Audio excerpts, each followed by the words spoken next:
Hey guys, welcome to How to Solution, and in this video I'm going to show you guys how you can set up a VPN on Android. Basically what you can do is get into Play Store and search for Turbo VPN and install this one. But if you don't want it and you want something else, then follow these steps now. At first go to Settings, search for VPN, and then you see this plus button here, so tap on it.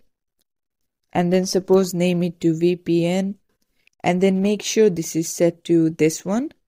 And for server address, go to Google Chrome, search for VPN Gate, and then tap on the first link that comes. And then scroll down, then copy this one. Then go back and paste it here, and then set this one to VPN.